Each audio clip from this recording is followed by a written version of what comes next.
تعالى وبركاته. الحمد لله رب العالمين، والصلاة والسلام على رسوله سيدنا ونبينا مولانا محمد وعلى آله وأصحابه أجمعين.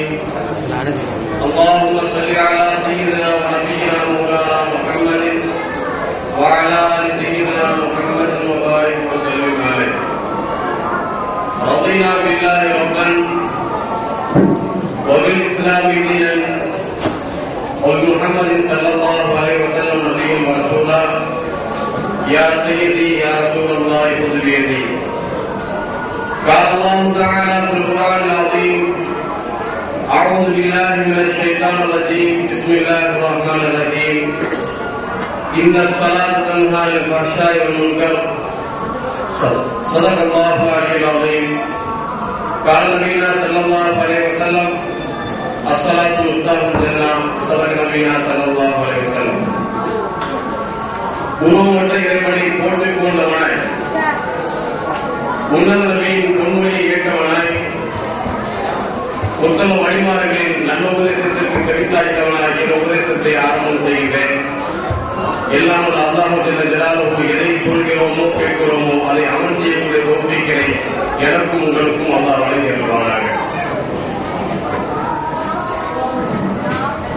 அல்லாஹ்வின் சாந்தியும் சமாதானமும் நமது உயிரின் மேலான இமாமான ஸல்லல்லாஹு அலைஹி வஸல்லம் மீது, அவர்களின் குடும்பத்தார்கள், சத்திய சஹாபாக்கள், நாதார்கள், நல்லவர்கள், குறிப்பாக அனைவர்கள் மீதும் அல்லாஹ்வின் சாந்தியும் சமாதானம் என்றென்றும் குறையாமல் நிலவட்டுமாக பிரார்த்தனை செய்தவனாக இவ்விழாவை சீரும் சிறப்போடும் நடாத்திக் கொண்டிருக்கும் இளைஞர்களே, பெரியவர்களே, இவ்விழாவுக்கு முத்தாய்ப்பாக வஹாபிகளுக்கு சரியான முறையில் ஆணித்தரமாக பதில் சொல்லக்கூடிய அபு தலாயில் சுன்னத் ஜமாத் ஐக்கிய கழகத்தின் தமிழ்நாடு தலைவர் எனது உஸ்தாத் அவர்களே, மற்றும் எனக்கு முன்னால் பேசி அமர்ந்திருக்கின்ற பெரும் ஆளுநர்களே, உங்கள் அனைவருக்கும் எல்லாம் அல்லாஹ் ஜல்ல ஜலாலுஹு அவருடைய கருணையை என்றும் பொழிவானாக. அல்லாஹ்வின் நிலையார்களே, இப்போது எனக்கு கொடுக்கப்பட்டிருக்கின்ற தலைப்பு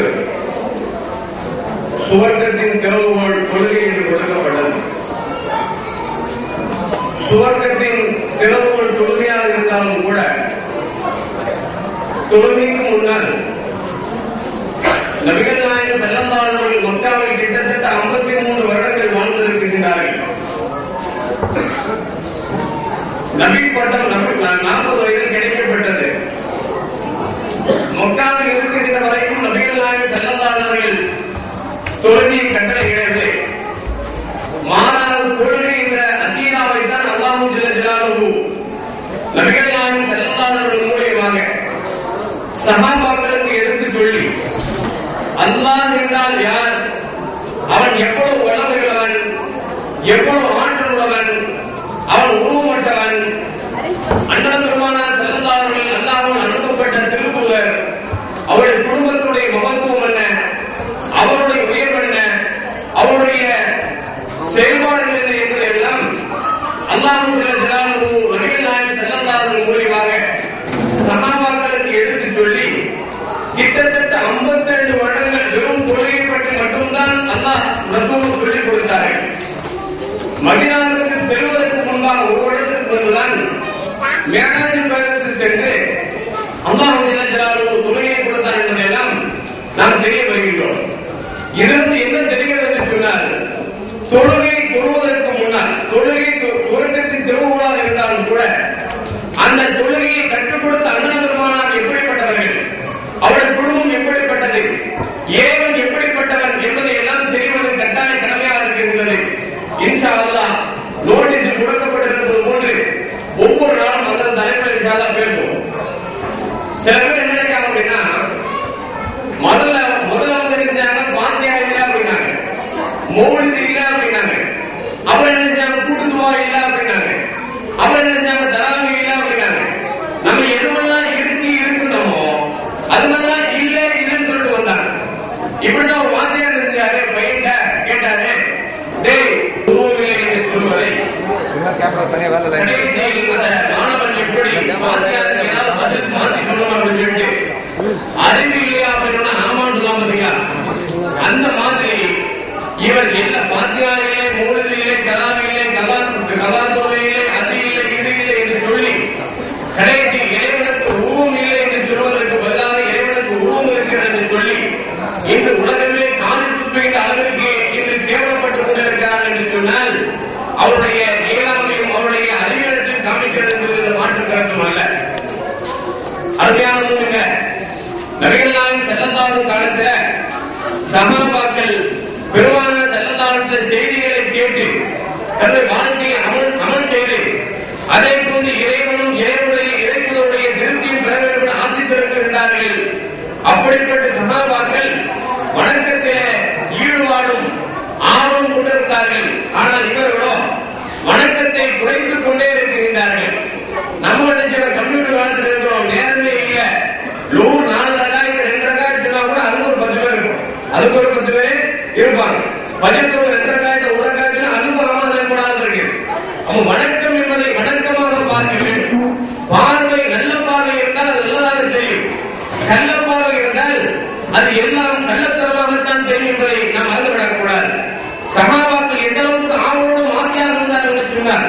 பல இடத்திலே பெருமானார் ஸல்லல்லாஹு அலைஹி வஸல்லம் பல செய்திகளை கேட்டு அவர்களுடைய வாழ்க்கையை செயல்படுத்தியதால் அவர்கள் சுவர்க்கத்திற்கு சொந்தக்காரர் என்று பெயர் வந்தது மட்டுமல்ல, அல்லாஹ் அவர்களை பொருந்திக் கொண்டார், அவர்களும் அல்லாஹ்வை பொருந்திக் கொண்டார் என்று இறைவன் திருவசனம் இறங்குகின்ற அளவிற்கு அவர்கள் பூரவி நிற்கிறார் என்று சொன்னார். அவர்கள் செய்த கேட்டு தெரிந்த அந்த அமல்களும் அவர்கள் வாழ்க்கையில் நடத்திய அந்த அமல்களும் தான் அவர்களை இந்த அளவுக்கு உயர்ந்து செய்தது என்பதை நாம் பார்க்கின்றோம். கண்ணியமிருந்த மூமின்கள் செய்தனா அபூ ஹுரைரா ரலியல்லாஹு தஆலா அறிவிக்கின்றார்கள். நபிகள் நாயகம் ஸல்லல்லாஹு அலைஹி வஸல்லம் சொன்னாங்க, யா ரசூலல்லாஹ், உங்களை பார்த்த என்னுடைய மனம் எல்லாம் குளிர்ச்சி அடைகிறது, தாபத் நஃப்ஸி, என்னுடைய மனசு குளுமை பெறுகிறது, என்னுடைய கண்கள் குளுமை பெறுகிறது. எங்களுக்கு ஏதாவது செய்தியை சொல்லுங்க. அந்த செய்தி எப்படி இருக்கணும் அப்படின்னா, நீங்கள் சொல்லக்கூடிய செய்தி எல்லாவற்றையும் அடைமடைந்திருக்கும் அப்படின்னு கேட்டாங்க. பெருமானார் ஒரு பக்குவம் என்ன அப்படின்னா, அவங்க அல்லாஹ் கொடுத்த பெரிய கிஃப்ட், சுருங்க சொல்லுவார்கள், நிரம்ப கருத்துக்களை அடைக்கிறதுக்கும் அப்படிப்பட்ட ஒரு ஆற்றலை அல்லாஹ் கொடுத்திருந்தான். ஜவாபில் கலை என்று சொல்வார்கள், சுருங்க சொல்லுவார்கள். இன்று உலகம் சிந்தித்துக் கொண்டே இருக்கின்றது, கியாமத் நாள் வரைக்கும் சிந்தித்தால் அதற்கு விளக்கம் எழுதி கொண்டே இருக்கலாம். அப்படிப்பட்ட கருத்துக்களை ஒட்டுமொத்தமாக சொன்னவர்கள் அண்ணன் பெருமானார் ஸல்லல்லாஹு அலைஹி வஸல்லம். அவங்க கேட்டாங்க, யார் சொல்லலாம், ஒரு செய்தி எங்களுக்கு சொல்லி தரணும், அந்த செய்தி எப்படி இருக்கணும் அப்படின்னா எல்லாரும் ஒட்டுமொத்தமா அனைவரும் கொள்ளுமே அப்படி இருக்கணும் அப்படின்னு கேட்டாங்க. உடனே பெருமானார் சொன்னாங்க, குளிக்க வேணுமா, எல்லாவற்றும் தண்ணீரில் படைக்கப்பட்டது. எல்லாவற்றையும் எடுத்துக்கிட்டீங்கன்னா அது எதுவாக இருந்தாலும் தண்ணீரால் படைக்கப்பட்டிருக்கிறது அப்படிங்கிறத இன்னைக்கு சயின்ஸ் ஆராய்ச்சி பண்ணி கொண்டிருக்கிறார். அந்த அளவுக்கு பெருமானார் சுருங்க சொன்னாங்க. எல்லாவற்றையும் ஒட்டுமொத்தமாக அறிவிக்கக்கூடிய பெருமானார் சொல்றாங்க, எல்லாவற்றையும் அல்லாஹ் தண்ணீரால் படைத்திருக்கிறான்னு சொன்னாங்க. அப்ப அவங்க கேட்டாங்க, யார் சொல்லலாம், நான் இதை பத்தி கேட்கல, நான் ஏதாவது அமலை நீங்க சொல்லி தரணும், அந்த அமலை சொல்லி தந்தா அந்த அமலை என்னை சுவர்க்கத்திற்கு என்னை உள்ளே பிரவேசிக்க வைக்க வேண்டும், ஏன்னா சுவர்க்கத்திற்கு செல்ல வேண்டும், அப்படிப்பட்ட அமலை எனக்கு சொல்லித்தாங்க அப்படின்னாங்க. பெருமானார் சொன்னாங்க, வசித்தவனுக்கு நீங்கள் புசிக்க கொடுங்க என்று சொன்னார்கள். நீங்கள் சலாத்தை தெரிந்தவருக்கும் தெரியாதவருக்கும் நீங்கள் முந்திக் கொண்டு சொல்லுங்கள் என்று சொன்னார்கள். அது மட்டுமல்ல, சொந்தத்தை சேர்ந்து வாழுங்கள் என்று சொன்னார்கள். அது மட்டுமல்ல, தொடர்ந்து சொன்னார்கள், மக்கள் எல்லாம் தூங்குகிற நேரத்தில் நீங்கள் இறைவனை தொழுது அல்லாஹ்விடத்திலே நீங்கள் பிரார்த்தனை செய்யுங்கள். இப்படிப்பட்ட அமல், இப்படிப்பட்ட வழக்கங்கள் இருக்கிறது, இது உங்களை சுவர்க்கத்திற்கு கொண்டு செல்லும் என்று சொன்னார்கள். அதை கேட்ட சஹாபாக்கள் எத்தனை பேர்கள், ஏழைகளுக்கு உணவு கொடுத்தவர்கள். ஒரு இடத்துல பெருமானார் சொன்னார்கள், இன்று ஏழைக்கு உணவு கொடுத்தவர் யார் என்று கேட்டார்கள். அப்போது அவங்க சித்திக் ரலியல்லாஹு சொன்னாங்க, யார் சொன்னாங்க, உணவு கொடுத்தா சொன்னாங்க. யார் ஜனாதாவை பின்பற்றியவர்கள், நான் பின்பற்றியவர்கள் என்று சொன்னார்கள். இப்படி கேட்க கேட்க சஹாபாக்கள் இதை நான் செய்தேன் என்று சொல்லிட்ட அவருக்கு பெருமானாரத்தில் கேட்டு கிரகித்துக் கொண்டவர்கள் வாழ்க்கையில் செயல்படுத்திருக்கிறார் என்பதை நமக்கு ஹதீஸ் நமக்கு சுட்டிக்காட்டுகின்றது. அது மட்டுமல்ல, இன்னொரு கட்டத்துல சகாதத்துக்கு அறிவிக்கிறார்கள்.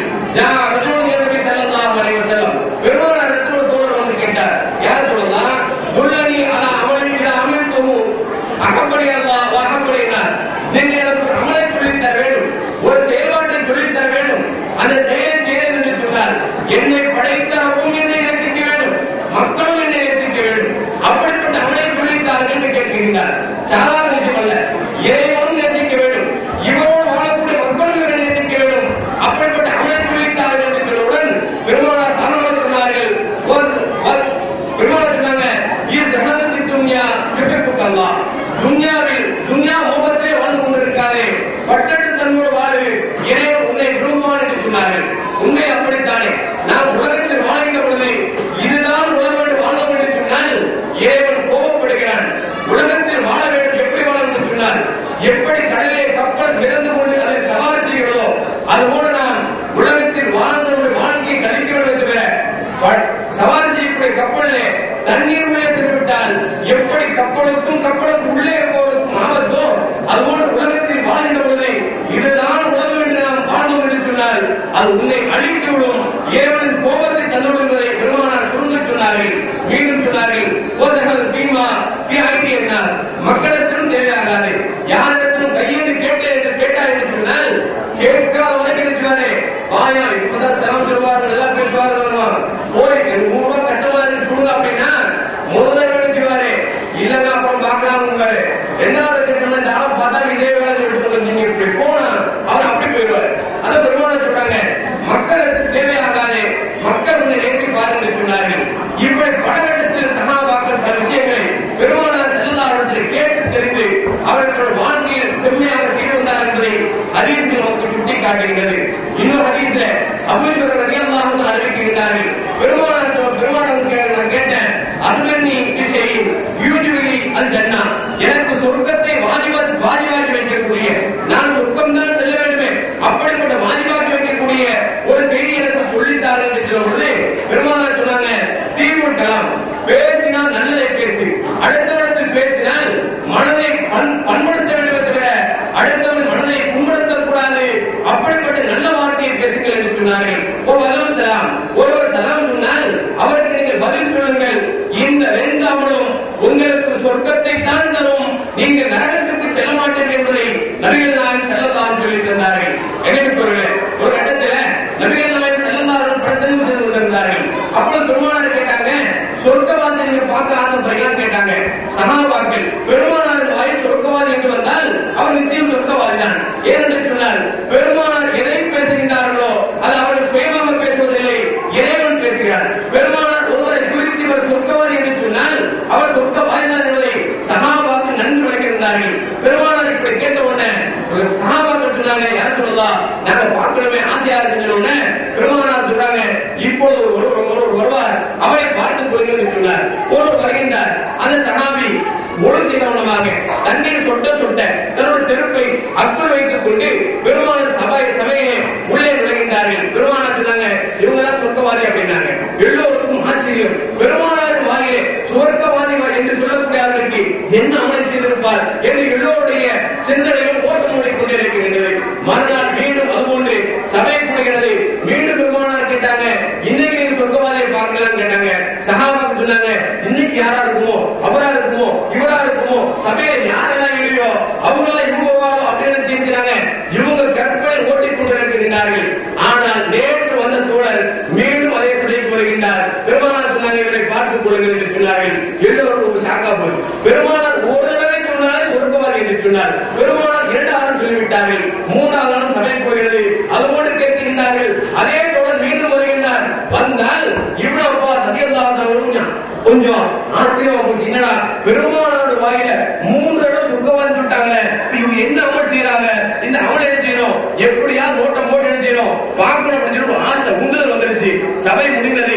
சொர்க்கவாதி சொன்னாரு, எங்க அப்பா உங்களுக்கு சண்டை போட்டு வந்துட்டேன், ஒரு 3 நாள் உங்களுக்கு தங்கிக்கிறேன் அப்படின்னு சொல்லி இருந்தாங்க. சொன்ன உடனே சொர்க்கவாதியாச்ச வாங்க அப்படின்னு வீட்டுக்கு கூட்டு போயிட்டாங்க. கூட்டு போன உடனே அங்க போனா இந்த சஹாபி இஷா தொழுது முடித்துவிட்டு 2 பேரும் படுக்கின்றார்கள். எந்த சஹாபி என்ன அமலை செய்கிறார் என்று நோட்டப்படுவதற்காக சொன்ன உள்ளே போனாங்களா, அவங்க படுத்து தூங்குற மாதிரி நினைச்சாங்க. பாவனை கவனிச்சுட்டு புரண்டு புரண்டு படுக்கிறாங்க. என்ன அமல் செய்யறாரு பார்க்கலாமே, நம்மளும் செய்யலாமே, ரசூலுல்லாஹ் நம்மளும் சொர்க்கவாசின் பேர் வாங்கிடலாமே அப்படின்னு ஆசைப்பட்டு தூங்குவதை போன்று நடித்துக் கொண்டு தூங்காமல் இருக்கின்றார். ஆனால் ரசூலுல்லாஹ் யார சொர்க்கவாதம் சொன்னாங்களோ அவர் நன்றாக தூங்கிக் கொண்டே இருக்கின்றார். இவர் 2 நாள் ஆச்சு, 3 நாள் ஆச்சு. அமல் ஒன்றும் பெரிய அமல் இல்லைங்க. எல்லா சஹாபாக்களும் தஹஜ்ஜுத் தொழக்கூடிய பழக்கம் இருந்தது. பெருமானார் தொழுதால் அவரும் தொழுவார்கள். அந்த பழக்கம் இருந்ததுனால இந்த சஹாபியும் இஷா தொழுறாங்க, தஹஜ்ஜுத் தொழுறாங்க. அவ்வளவு வேற ஒண்ணுமே செய்யறது இல்ல. உடனே நினைச்சாங்க 3 நாள் முடிஞ்சிட்டு ரசூலுல்லாஹ் வந்தாங்க. யார் சொல்லலாம், என்ன 3 தடவை வாயை சொர்க்கவாசினீங்க, அவர்கிட்ட போய் எழுதிடலாம், எப்படியா அவளை கண்டுபிடிச்சு நம்ம செஞ்சு உங்களோட சொர்க்கவாதின் பேரை வாங்கலாம்னு போனா ஒரு அமல் அப்படி ஒண்ணு செய்யலையே. அவர் சொல்ல கேட்ட என்ன அமல் தான் செஞ்சாரு, அவங்க என்ன தேவையில்லாம யார்கிட்ட பேசுறதே இல்ல, பேசினா யாரும் மனசு போன்றது இல்ல, புண்படுத்துவதில்லை. அவர் பேசினால் பண்படுத்துகிறாரே தவிர புண்படுத்துவ வார்த்தை பேசுவதில்லை. ரசூலுல்லாஹ் சொன்னாங்க அவர் தான் சொர்க்கவாதியுடைய அடையாளம் என்று சொன்னார்கள். அப்படி என்று சொன்னால் சஹாபாக்கள் பெருமானாரிடத்தில் பல செய்திகளை கேட்டாங்க.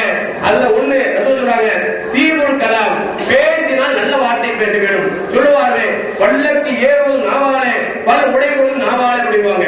நாக்கு பேசுறோம், ஒரு திட்டிட வகையில் அவன் என்ன சொல்லுவான், டேய் பல்ல உடைச்சு போடுவா அப்படிமா. பேசுறது இல்லைங்க, நாக்கு அடிவாங்கிறது பல்லா இருக்கும். அவன் பேசக்கூடிய பேச்சு இருக்கிறதே அது சொர்க்கத்திற்கு கொண்டு செல்லும் என்பதை நபிகள் நாயகம் ஸல்லல்லாஹு அலைஹி வஸல்லம் சொல்லித் தருகின்றார்கள். இது ஹாக்கிமிலே பதிவு செய்யப்பட்டிருக்கிறது.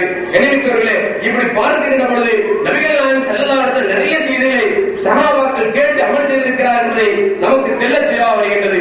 இப்னு உமர் ரலியல்லாஹு அன்ஹு நமக்கு அறிவிக்கின்றார்கள், பெருமானார் ஒரு தோழர் வந்து கேட்டாங்க, யார் சொல்லலாம், எனக்கு அல்லாஹ் பிரயோஜனம் செய்யும், என்பவனை அல்லாஹ் எனக்கு பிரயோஜனம் செய்யணும், அப்படிப்பட்ட அமலை எனக்கு சொல்லித்தார். நீங்க சொல்லித் தரக்கூடிய அமலு நான் அமல் செய்யணும், அதே போன்று அல்லாஹ் எனக்கு பிரயோஜனம் தரணுமே, அப்படிப்பட்ட அமலை சொல்லுங்க என்று சொன்ன பெருமானார் சொன்னாங்க, அலைக பி ரகாத்தைல் ஃபஜ்ர், ஃபஜ்ர் 2 ரகாத் சொல்லுப்பா, அது ரொம்ப நல்லது, பைனஹா ஃபதீலத்துன், அதிலே எக்கச்சக்கமான சிறப்புகள் இருக்கிறது என்பதை நபிகள் நாயகம் ஸல்லல்லாஹு அலைஹி வஸல்லம் சொல்லிக் கொடுத்தார்கள். அது மட்டுமல்ல இன்னொரு ஹதீஸ்ல வருது, ஃபஜ்ருக்கு முன்னால் 2 ரகாத் சொல்லுங்க, அதிலே மறைமுகமான நன்மைகள் இருக்கிறது என்றும் இன்னொரு ஹதீஸ்ல காணப்படுகிறது. அப்போ ஃபஜ்ர் தொழுகையில ஃபஜ்ர் தொழுகை 2 ரகாத் தொழுகிறது, ஃபஜ்ர் எல்லாருக்கும் தொழணும். அதுல ஃபஜ்ர் தொழுகை சொன்னால் அன்றைய நாள் நல்ல நாளாக அமையும் என்பதை இன்னொரு ஹதீஸ் நமக்கு சொல்லி காட்டுறாங்க. ஃபஜ்ருக்கு முன்னால் 2 ரகாத் தொழுகை இருக்கு, அதுல மறைமுகமான நல்ல நல்ல நன்மைகள் இருக்கிறது என்பதையும் நமக்கு சுட்டி காட்டுறாங்க. அதனால ஷாஃபி இமாம் என்ன சொல்றாங்கன்னா, நம்ம ஃபஜ்ருக்கு முன்னால 2 ரகாத் இமாம் அடிச்ச ஒரு ரகாத் தொழுதிட்டு இருக்காங்க, ஒரு ரகாத் முடிஞ்சிரும் தெரிஞ்சா கூட 2 ரகாத் தொழுதுட்டு அனுப்பிடுங்க ஃபஜ்ர் தொழணும். ஏன்னா அந்த அளவுக்கு முக்கியத்துவம் இருக்கிறது என்பதை நபிகள் நாயகம் ஸல்லல்லாஹு அலைஹி வஸல்லம் சொல்லித் தந்தார் என்பதை ஷாஃபி இமாம் நமக்கு சொல்லித் தராங்க. இப்படி பல இடத்துல சஹாபாக்கள் பெருமானாரிடத்தில் சில விஷயங்களை கேட்டு அமல் செய்தார்கள். அந்த அமல் எல்லாம் அவர்களுக்கு சொர்க்கத்தை தரும் என்றும் பெருமானார் சுட்டி காமிச்சாங்க. ஆனா இன்னைக்கு நம்ம திக்ர் செய்ய அப்படின்னா உடனே கேட்போம், கையில செய்யுமா தஸ்பீர் செய்யுமா? ஆனா கையில செஞ்சா தஸ்பீர் செஞ்ச ஹதீஸ் இருக்கா, புகாரில் இருக்கா, முஸ்லீம் இருக்கா? ஆனா எல்லாம் முஸ்லீம் தானே சொல்றோம், முஸ்லீம்ல இருக்கா புகாரில் இருக்கான்னு கேட்டிருக்கிறீங்க. இந்த புகாரி முஸ்லீம் கொண்டாடுறது உங்களுக்கு யாரு? அல்லாஹ் ரசூலும் சொன்ன செய்தி ஒன்று சொன்னோம்னா இதுல புகாரில் இருக்கா முஸ்லீம்ல இருக்கா கேட்டா அதிசயருக்கு இது விதத்தை அப்படிங்கிறது. இந்த முஸ்லீம் புகாரியை கொண்டாடுறது யாரு? இவங்க பெருமானார் சஹாபாக்களுக்கெல்லாம் பின்னால் வந்தவர்கள். இவர்கள் ஆராய்ச்சியில் முதன்மை பெறுகின்றார்கள், எல்லோரும் ஏற்றுக்கொள்கிறோம். ஆனால் இவர்களைத்தான் பின்பற்ற வேண்டும் என்பதை யார் இந்த அதிகாரம் கொடுத்தார் என்பது யாருக்கும் தெரியலங்க. எதுக்கெடுத்தாலும் புகாரி முஸ்லிம் கேட்டு இப்ப என்ன சொல்றாங்க, புகாரியிலே ஒரு ஹதீஸ் இப்படி வந்தா அது குர்ஆனுக்கு முரண்பட்டா நாங்க ஏத்துக்க மாட்டோம் அப்படின்னு சொல்லி இப்ப நினைச்சாங்க. சஹீஹான ஹதீஸையும் கழித்து தரக்கூடிய அளவிற்கு எப்படி வணக்கத்தை கழித்து ஹதீஸை கழித்து இப்போது ஆயத்து கழிச்சாங்க. சொல்லுவாங்க ஆட்டை கழிச்சு மாட்டை கழிச்சு அப்துல் கலாம் கிடைச்ச மாதிரி ஆலிம்சாவை கழிச்சு அவளியாக கழிச்சு இப்ப அல்லாஹ்வை கழிக்கக்கூடிய சூழ்நிலை வந்துட்டாங்க என்று சொன்னால் யோசிச்சு பார்க்கணும். கேட்கிறவங்க எல்லாம் கொஞ்சம் ஒரு மாதிரியா இருக்கிறதுனால எதை வேணாலும் முஸ்லாமிகள் அப்படிங்கிற அளவுக்கு இந்த மனமுக்கம் ஆகிவிட்டது. ஆனால் இப்பொழுது மக்கள் விழித்துக் கொண்டார் என்பதை நாம் அவர்களுக்கு உணர்த்தி காட்டுகின்றோம். நினைவுக்கவர்களே, அதுபோல் இன்னொரு இடத்துல பெருமானார் ஒரு தோழர் வந்தாங்க, ஒரு கிராமத்து தோழர் வந்தாங்க. வந்து கேட்டாங்க, யார சொல்லுதா எனக்கு ஒரு அமலை சொல்லி தாருங்கள் அப்படின்னு சொன்ன உடனே ரசூலுல்லாஹ் சொன்னாங்க, நீங்க என்ன செய்யுங்க, டெய்லியும் சுப்ஹானல்லாஹ் அல்ஹம்துலில்லாஹ் வலா இலாஹ இல்லல்லாஹ் அல்லாஹு அக்பர் அப்படின்னு சொல்லிட்டு வாங்க அப்படின்னாங்க. ரசூலுல்லாஹ் சுப்ஹானல்லாஹ் ஒரு வரல முடக்கினாங்க, அல்ஹம்துலில்லாஹ் அப்படின்னு சொன்ன 2வது வரல முடக்கினாங்க, வலா இலாஹ இல்லல்லாஹ் அப்படின்னு 3வது வரல முடக்கினாங்க, அல்லாஹு அக்பர் 4வது வரல முடக்கி தோழர் செய்றாரு. ரசூலுல்லாஹ் சொல்ல ஒரு வரல முடக்கிட்டு வராரு. அவர் கேட்டுட்டு வீட்டுக்கு போகும்போது யோசிச்சு பாக்குறாங்க, சுப்ஹானல்லாஹ், அல்லாஹ் பரிசுத்தமாகி விட்டான், அல்ஹம்துலில்லாஹ், எல்லா புகழும் அல்லாஹ்வுக்கு, வலா இலாஹ இல்லல்லாஹ், அல்லாஹ்வை தவிர ஒரு இறைவன் இல்லை, அல்லாஹ் அக்பர், அல்லாஹ் பெரியவன். என்னப்பா இந்த அல்லாஹ் சம்பந்தப்படுறதா இருக்கு, நமக்கு எதுவும் பிரயோஜனமா தரமா தெரியல அப்படின்னு மனசுக்கு ஒரு ஊசலாட்டம் வந்த உடனே மீண்டும் திரும்புகின்றார். திரும்பி ஒரு பெருமாள் செய்றாங்க, அந்த கிராமத்தோட சிரிக்க ஆரம்பிச்சாங்க. ஏதோ ஒரு வசுவாசம் வந்துருச்சு, இவங்களுக்கு மனசுக்குள்ள ஏதோ ஊசலாட்டம் வந்துருச்சு. சரி வாங்க அப்படின்னு என்னன்னு கேட்டாங்க. யார் சொல்ல, நீங்க சொல்லி கொடுத்தீங்க எல்லாமே இறைவனை சார்ந்திருக்கிறது, எனக்கு என்ன பிரயோஜனமான அமல் இருக்கு அப்படின்னு ரசூலுல்லாஹ் சொன்னாங்க. நீங்க சுப்ஹானல்லாஹ் அப்படின்னு சொன்ன உடனே அல்லாஹ் சொல்வா, சதக்த, நீ உண்மை சொல்லிவிட்டாய், நான் பரிசுத்தமானவன் தான், அல்ஹம்துலில்லாஹ், எல்லா போலும் அல்லாஹ்வுக்கு என்று சொல்கிற பொழுது அல்லாஹ் சொல்வான், சதக்த, நீ உண்மைதான் சொன்னாய், வலா இலாஹ இல்லல்லாஹ் என்று சொல்கிற பொழுது நீ உண்மை சொன்னாய், அல்லாஹ் அக்பர் என்று சொல்கிற பொழுது இறைவன் சொல்கிறான், மனிதா நீ சொன்ன அத்தனை வார்த்தைகளும் உண்மைத்தான் சொல்கிறாய் என்று சொல்வான் என்று சொன்னோன்னே அவர் சொல்றாரு, இல்லையா ரசூல், எனக்கு ஏதாவது சொல்லித்தாங்க அப்படின்னு சொன்னோன்னே அந்த ரசூல் சொல்றாங்க, அல்லாஹு மகஃபிர்லி, யா அல்லாஹ் என்னை மன்னிப்பாயாக என்று சொல் என்று சொன்னவுடன் சொல்லு அப்படி சொன்னீங்க அப்படின்னா அல்லாஹ் சொல்லுவான், உன்னை மன்னிச்சுட்டேன் அப்படின்னு அல்லாஹ் சொல்லுவான். அல்லாஹ் மர்ஹம்னி, எனக்கு இரக்கம் காட்டு என்று சொல்கிற பொழுது அல்லாஹ் சொல்லுவான், உனக்கு இரக்கம் காட்டிட்டேன் அப்படின்னு சொல்லுவான் அப்படின்னு சொல்லுவான் அப்படின்னு சொல்லிட்டு பெருமானார் மீண்டும் சொல்றாங்க, அல்லாஹ் வர்சுக்னி, எனக்கு ரிஸ்க் தான் என்று சொல். அப்பொழுது அல்லாஹ் சொல்லுவான், உனக்கு நான் ரிஸ்க் கொடுத்தேன் அப்படின்னு சொன்னோன்னே அந்த சஹாபி ஏற்கனவே நாலாச்சு இல்லவா, நாளுக்கு அடுத்து அல்லாஹ் மகஃபிர் 5வது வழங்கினார், 6வது அல்லாஹ் மறக்கம் என்று சொல்கிற பொழுது 7வது வழங்கினாங்க, அப்புறம் நினைச்சாங்க அல்லாஹ் வர்சுக்னி என்று சொல்லிட்டு 8வது வழங்கினாங்க, மடக்கிட்டே போனாங்க அப்படிங்கிற செய்தியை நமக்கு ஹதீஸ்ல காணப்படுது. இதற்கு என்ன தெரியுதுன்னா, சஹாபாக்கள் கிராமத்து தோழராக இருந்தாலும் சரி, அவர்கள் பல விஷயங்களை கேட்டு பெருமானாரிடத்தில் கேட்டு அதை கொண்டு நாம் சொர்க்கம் செல்ல வேண்டும், அல்லாஹ் ரசூலுடைய பொருத்தத்தை பெற வேண்டும் என்று ஆசைப்பட்டிருக்கின்றார்கள். சின்ன சின்ன அமல்தான் அவர்களை வெற்றிவாக சூழியது என்பதை நமக்கு ஹதீஸ் நமக்கு சுட்டி காட்டுகின்றது. அதுபோல இன்னொரு இடத்துல ஆயிஷா சித்திகா ரலியல்லாஹு அன்ஹா அறிவிக்கிறாங்க, பெருமானார் கடந்து செஞ்சாங்கன்னா அல்லாஹ் துஆ செஞ்சாங்க, யா அல்லாஹ், நான் உன்னுடைய நல்ல பெயரை கொண்டு அஸ்மாவுல் ஹுஸ்னாவை கொண்டு நான் உன்னிடத்தில் நான் துஆ கேட்கின்றேன், எதை கொண்டு நான் அழைத்தேனோ அதை கொண்டு என் மீது நீ இரக்கம் காட்டுவாயோ, நான் எதை சொன்னால் என்னுடைய கவலையெல்லாம் போக்குவாயோ அப்படிப்பட்ட பெயரெல்லாம் கொண்டு உன்னிடத்தில் துஆ கேட்கிறேன் என்று சொன்ன பொழுது இதை கேட்டுவிட்டு பெருமானார் கடத்துல வந்து சொன்னாங்க ஆயிஷாட்ட, ஆயிஷா சித்திகா அவர்களே, நீங்க நான் பெருமானார் அல்லாஹ் ஜல்ல ஜலாலுஹு எனக்கு கற்றுக் கொடுத்த எந்த பெயரை கேட்டால் இரக்கம் காட்டுவானோ, எந்த பெயரை கேட்டால் என்னுடைய கஷ்டத்தை போக்குவானோ அப்படிப்பட்ட திருநாமங்கள் உனக்கு தெரியுமா அப்படின்னு சொல்லி ரசூலுல்லாஹ் கேட்ட பொழுது ஆயிஷா சித்திகா சொல்றாங்க, யார் சொல்லலாம், பிதாக்க அபி வ உம்மி, என்னுடைய தாய் தகப்பன் உங்களுக்கு அர்ப்பணமாகட்டுமாக, அல்லிம்னி யார் சொல்லலாம், எனக்கு சொல்லித்தாருங்க என்று கேட்ட பொழுது பெருமானார் சொன்னாங்க, உங்களுக்கு வேணாமா, ஏன்னா நீங்க பெண்களாச்சு, துன்யாவுக்காக நீங்க பயன்படுத்துவீங்க அப்படின்னு.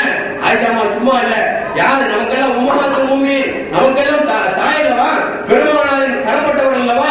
அவரை யோசிச்சு பார்த்தாங்க, பெருமானார் கேட்கிறோம் சொல்லி தர மாட்டேங்கிறாங்க, என்ன செய்யலாம் யோசிக்கிறாங்க. இந்த பக்குவத்தில் நம்ம வீட்டு மனைவியாக தான் இந்து மக்கள் இருக்க மாட்டாங்க, சொல்ற மற்ற இடத்துல மனைவியாக அதற்கு ஒரு பயணம் பண்ணாங்க.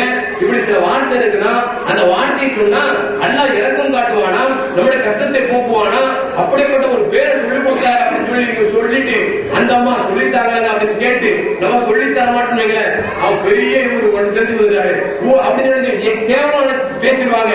ஆயிஷா நாயகனவா ஆயிஷா சித்திகா ரலியல்லாஹு அன்ஹா நினைச்சாங்க, யோசிச்சு பார்த்தாங்க.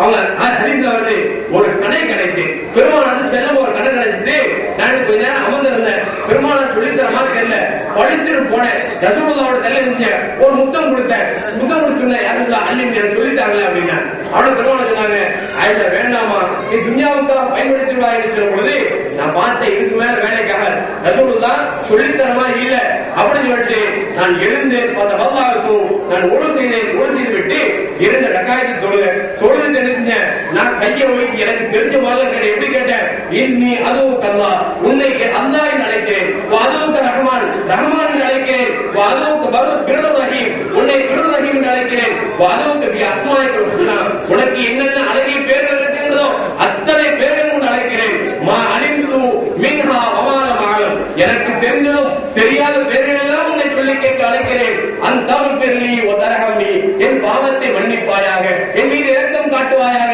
என்று ஆயிஷா சித்திகா அவர்கள் தொழுது முடிச்சு துஆ கேட்ட உடனே இதை கேட்ட பெருமானார் ஃபஸ்தலஹக ரசூலுல்லாஹி ஸல்லல்லாஹு அலைஹி வஸல்லம், பெருமானார் சிரிக்க ஆரம்பித்து விட்டார்கள். சிரித்து விட்டு சொன்னார்கள், சும்மகால இன்ன அஸ்மா இல்லத்தி தாவூது பிஹா, ஆயிஷாவே இப்பொழுது எந்த பெயரை கொண்டு அழைத்தாயோ அந்த பெயர் தான் இடத்தில் சொல்லி கேட்டாயே, அந்த பெயர் கேள் என்று சொல்லி ஆயிஷா சித்திகாவிடத்திலே பெருமானார் ஆர்வமூட்டுகிறார் என்று சொன்னால், நபிகள் நாயகம் ஸல்லல்லாஹு அலைஹி மனைவிமார்கள் கூட அந்த சின்ன சின்ன அமலாக இருந்தாலும் அதை பெருமானாரிடத்தில் கேட்டு அதை வாழ்க்கையை அமல்படுத்த வேண்டும் என்று சொல்லி ஆர்வத்தோடு செய்தார் என்பதை நமக்கு ஹதீஸ்கள் காண கிடைக்கின்றது.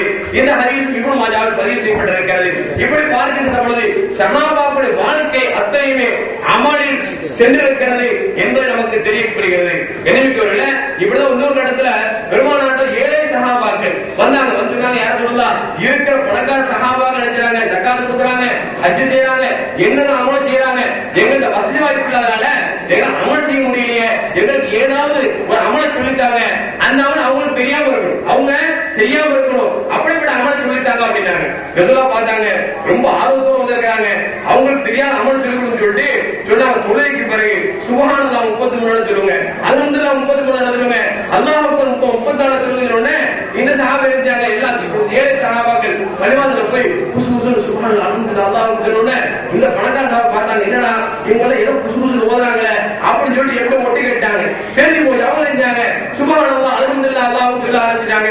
இத பார்த்த உடனே ஏழை சஹாபா மீண்டும் போனாங்க, யா ரசூலுல்லாஹ் இந்த மாதிரி நீங்க சொன்ன செய்தியை எப்படியோ அவங்க புலனாய்வு பண்ணிட்டாங்க, அவங்களும் ஓதுறாங்க, நாங்க இன்னும் தெரியாத செய்தியை சொல்லித்தாங்க சொன்னாங்க.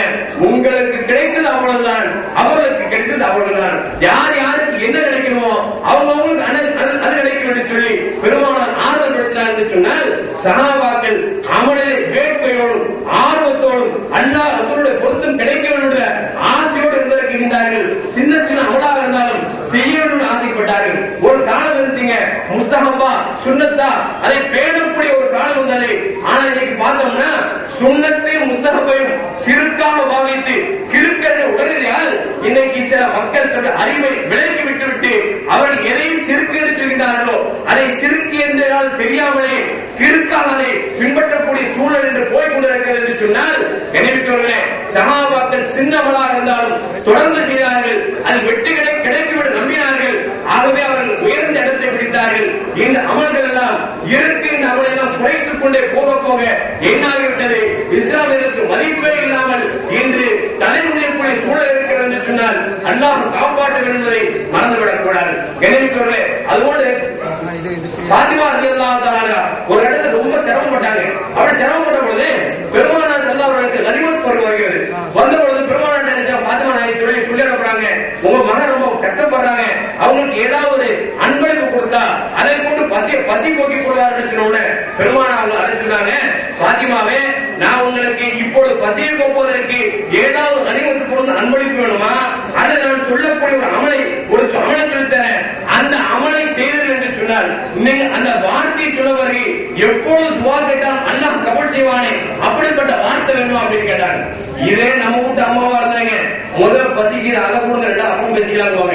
ரசூலுல்லாஹ்வுடைய மகள் அல்லவா, அவங்க சொன்னாங்க, யார் சொல்லா பசி எங்களை ஒண்ணுமில்லாம பரவாயில்ல, ஏதோ அமலை சொல்லி தரீங்களே அதை சொல்லித்தாங்க, நாங்க எங்களுக்கு தேவைப்படுகின்ற பொழுதுதான் அந்த அமலை சொல்லி அல்லாஹ்வுடைய பொருத்தத்தை எங்களுடைய தேவையை நாங்கள் பெற்றுக் கொள்கிறோம் என்று சொன்ன ரசூலுல்லாஹ் சொன்னாங்க, அல்லாஹும்ம யா அவ்வலல் அவ்வலி யா ஆகிரல் ஆகிரி யா தல் குவத்தில் மத்தி யா ராஹிமல் மசாகின் என்ற வார்த்தையை சொல்லிவிட்டு எந்த துஆவை கேட்டாலும் அல்லாஹ் கபூல் செய்வான் என்று சொன்னவுடன் அந்த வார்த்தையை தான் வாங்கி சென்றார்கள் என்று சொன்னால் அவருடைய ஈமான் பலமானதாக, அவர்களுடைய அமல் இந்த உலகத்திலும் ஆகிரத்திலும் வெற்றியை தரும், இந்த உலகத்தில் இறைவன் பொருத்தத்தை தரும் என்பதை நன்றாக தெரிந்திருந்ததால் அவர்கள் அமலின் மீது ஆர்வமாக இருந்திருக்கிறார்கள் என்பதை நமக்கு ஹதீஸ் நமக்கு சுட்டிக்காட்டுகின்றது.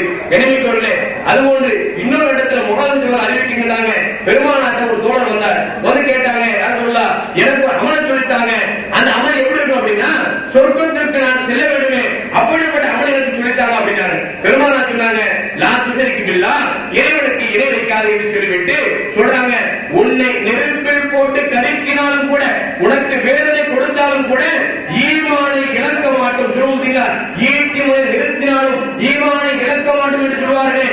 அப்படிப்பட்ட ஈமான் உள்ளத்தில் இருக்க வேண்டும், சிறுக்கை செய்து விடக்கூடாது என்று சொல்லிவிட்டு அதே வாழ்ந்திருக்க உன் பெற்றோருக்கு கட்டுப்படும் என்று சொன்னார்கள். எப்படி சொன்னாங்க, உன் பெற்றோரிடத்தில் உனக்கென்று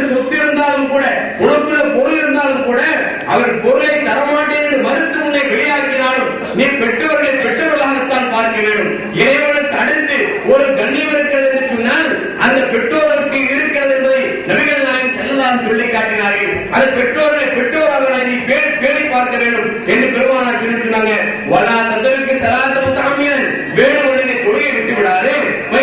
வயன்மன் தரக்க ஸலாத்த, யார் வேணுமென்றே தொழுகை விட்டு விடுகின்றார்களோ அவர்கள் இறைவனுடைய பொறுப்பிலிருந்து நீங்கி விடுகின்றார்கள், இறைவனுடைய பாதுகாப்பிலிருந்து அவர்கள் தூரமாகி விடுகிறார்கள் என்று பெருமானார் ஸல்லல்லாஹு அலைஹி இந்த அமலை செய்தால் சொர்க்கம் கிடைக்கும் என்று சொன்னார்கள். இன்னைக்கு பார்க்கிறோம், அமல்ல ஏதாவது விட்டுட்டோம் அப்படின்னா நல்லா இல்லை அப்படின்னாங்க.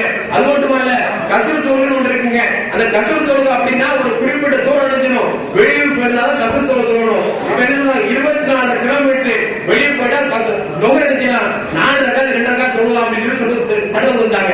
24 கிலோமீட்டர் அப்படின்னா யோசிச்சு, இங்க இருந்து நம்ம ஏர்போர்ட்டுக்கு எவ்வளவு தூரம் இருக்குங்க, எவ்வளவு தூரம் தெரியல. ஒரு 24 கிலோமீட்டர் ஏர்போர்ட்டுக்கு போயிட்டாங்கன்னா அவர்கள் போயிட்டீங்கன்னா 2 ரகாத்து தொழுகா போகிற அளவுக்கு உப்பு கொடுத்தாங்க. சட்டத்தை எப்படியெல்லாம் வளைச்சு மக்களுக்கு லேசுபடுத்தினால் இந்த மக்கள் தன்னுடைய இயக்கத்தின் வருவார்களோ ஈர்ப்பார்களோ அதன்படி அவர்கள் வளைத்துக் கொண்டே இருக்கின்றார்கள். எனவே சஹாபாக்கள் அமலில் ஆர்வமா இருந்தார்கள், ஆனால் இவர்கள் அமலிலே குறைவை ஏற்படுத்திக் கொண்டிருக்கிறார்கள் என்பதை மறந்துவிடக்கூடாது. அது மட்டுமல்ல, ரசூல் சொல்றாங்க, ஒரு பெற்றோருக்கு கட்டுப்படுகிறார். பாபா சொல்றாரு, டேய் பெருனா போதணும் சொல்றாரு. அவன் சொல்றான், இல்ல எங்க தலைவர் சொல்றாரு வியாழக்கிழமை அப்படிங்கிறான். ஆனா பாப்பா அம்மா கட்டுப்படும் அப்படின்னா தலைவர் கட்டுப்படுவான் அப்படிங்கிறான். எவ்வளவு அநியாயமா இருக்கு.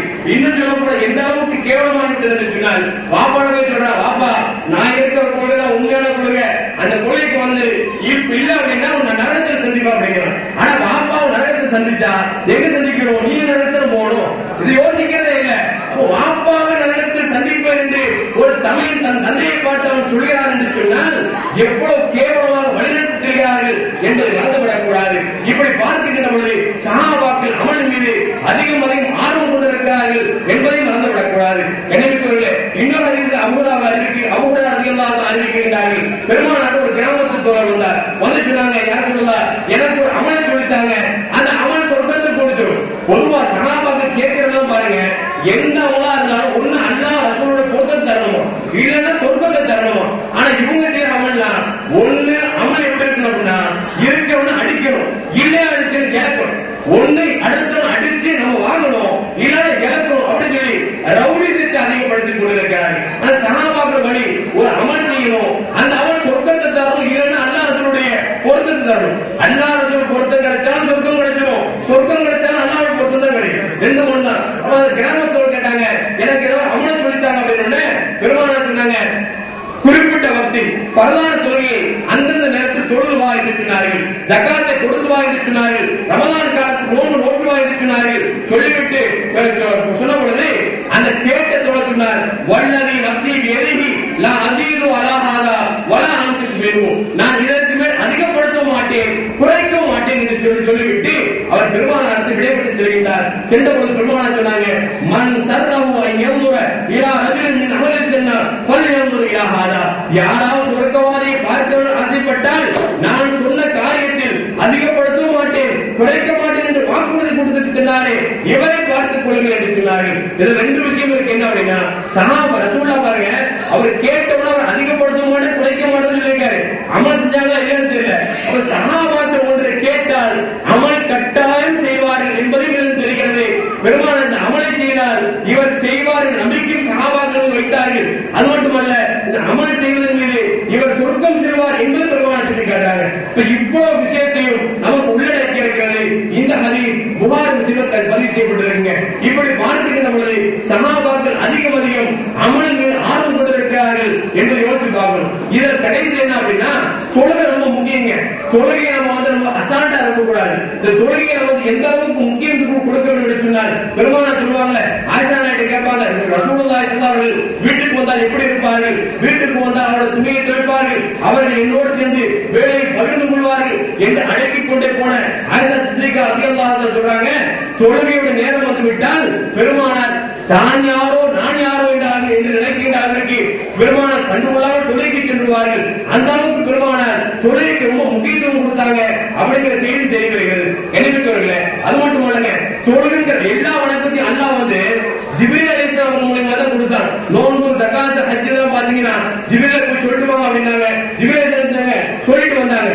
ஆனால் பெருமானார் ஸல்லல்லாஹு அலைஹி வஸல்லம் தொழுகை மட்டும் அல்லாஹ் தன்னிடத்தில் அழைத்து மேராஜ் பயணத்தில் அல்லாஹ் தொழுகை எந்த அளவுக்கு முக்கியத்துவம் என்பதை இந்த நிகழ்ச்சி நமக்கு சுட்டிக்காட்டுகிறது. அது மட்டுமல்ல, கண்ணியமிக்கவர்களை பார்க்கின்ற பொழுது ஜக்காத் இருக்கிறீங்களா, வருஷத்துல ஒரு தடவை கொடுக்கணுங்க. ஆனா அதை கூட இப்ப மாற்றி எழுதிட்டாங்க.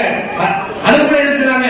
இப்ப ஜக்காத்தை ஆணிகளோட கொடுத்தா போங்கிற அளவுக்கு கேவலப்படுத்தி விட்டார்கள். அதை சொல்லி அவர்கள் முஸ்லிக்காம ஆகிவிட்டார்கள். அப்போ ஜக்காத்து ஆணிகளோட கொடுக்கணும், வருஷத்தோட கொடுக்கணும், ஹஜ்ஜ ஆணிகளோட செய்யணும். ஆனா தொழுகை ஆயுள் இருக்கின்ற வரைக்கும் 5 நேரம் தொழுகணும். அந்த அளவுக்கு முக்கியத்துவமா இருக்கிறது. இப்படி பார்க்கின்ற பொழுது தொழுகை மிக மிக முக்கியம். பெருமானார் அந்த தொழுகையில் தான் எனக்கு ஆத்ம திருப்தி இருக்கிறது என்று சொன்னார்கள். அந்த தொழுகை தான் இறைவனுடைய பொருத்தத்தை பெற்றுத் தரும் என்று சொன்னார்கள்.